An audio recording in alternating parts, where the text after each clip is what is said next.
Colonel Faridi जासूसी novel. अजीम किरदार इब्ने सफ़ी के।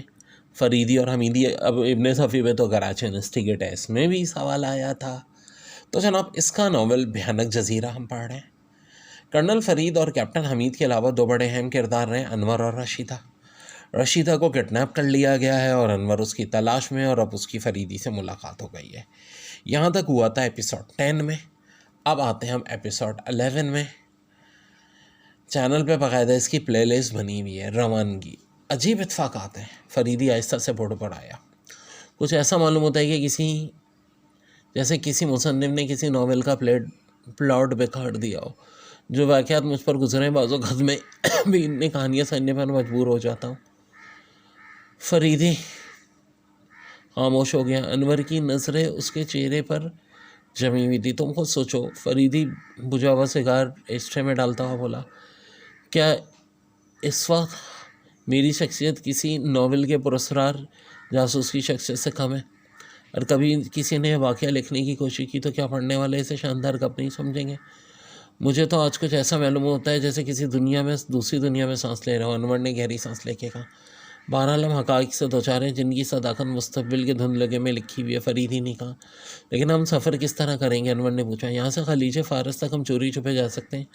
डी कारका ने इसका इंतज़ाम पहले ही कर रखा है। इससे कबल भी वो बहरीन तक बाज़ाब्ता तौर पर आया करता था और बहरीन से यहाँ गैर क़ानूनी तरीके से। हाँ, तो यहाँ से बहरीन तक मामूली कानून शिकले वालों की तरह जाएंगे और बहरीन से मैं इंतज़ाम कर लूँगा, फरीदी ने कहा। तो इस बार भी वो लंदन से बहरीन आया था। हाँ, लेकिन डॉन विंसेंट वगैरह तो बाज़ाब्ता तौर पर आए थे। इस तरह दोनों के रास्ते अलग हो गए। हाँ, बेचारा डी कारका इस बात से नावाकिफ़ था कि इसका ताक़ुब किया जा रहा है। इसे डॉन विंसेंट और इसके साथियों की मौजूदगी का इल्म नहीं आकर हुआ था।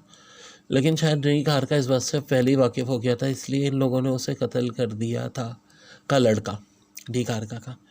मगर इसके बाद वो लोग अचानक मंजर आम पर क्यों आ गए थे? एक जनी के मुकाबले की वजह से इन लोगों की खासी शोहरत हो गई थी? अनवर ने पूछा। दरअसल इन लोगों से हिमाकतों पर हिमाकतें सरजद हुई। फरीदी सिगार सिलगाता बोला। इन्हीं बौखलाहट में उसे कत्ल तो कर दिया, लेकिन चूँकि बाज़ाब्ता तौर पर यहाँ आए थे और इनका रिकॉर्ड था, इसलिए खौफ दामनगीर हुआ कि पुलिस इन्हें तंग करेगी, लिहाजा वो खुल्लम खुल्ला सामने आ गए। इन्होंने भी सोचा कि इस तरह डी कारका धोखा खा जाएगा, वो यही समझेगा कि वो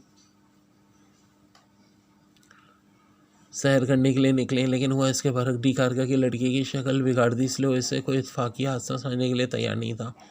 वे अचानक डॉन विंसेंट वगैरह के इस तरह सामने आ जाना उसके शकों को शुबात की तक़वियत के लिए काफ़ी था। इसलिए डी कारका ने भेस बदल कर रशीदा तक पहुंचने की कोशिश की थी। फरीदी और अनवर काफ़ी देर तक इस सफ़र की स्कीम पर बहस करते रहे।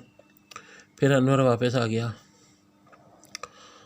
ऑफिस में उसने इस्तीफ़ा लिखा, लेकिन फिर बताते ख़ुद उसने मैनेजर तक पहुंचाने का इरादा तर्क कर दिया, क्योंकि इस सिलसिले में ज़्यादा बात नहीं करना चाहता था। इतना बात के कबल उस वक्त ही फैल जाने का अंदेशा था, जिसका ये नतीजा होता है कि पुलिस अनवर के पीछे पड़ जाती। डॉन विंसेंट गायब हो चुका था, तो पहले से ही पुलिस वालों के लिए छलावा बना हुआ था। अब रशीदा की शख्सियत भी पुरस्कार होने पर वाले हादसा से मुंसलिक हो चुकी थी, लिहाजा इमरान के लिए पुलिस के लिए ताश का आखिरी पत्ता था। अनवर सोचने लगा, अब अगर उससे कोई गैर मामूली हरकत सरगर्द हुई तो फरीदी स्कीम में हिस्सा लेने से पहले परेशानियों में मुब्तला हो जाएगा। लिहाजा उसने तय किया था कि अपना इस्तीफ़ा बज़रिया डाक भेजेगा।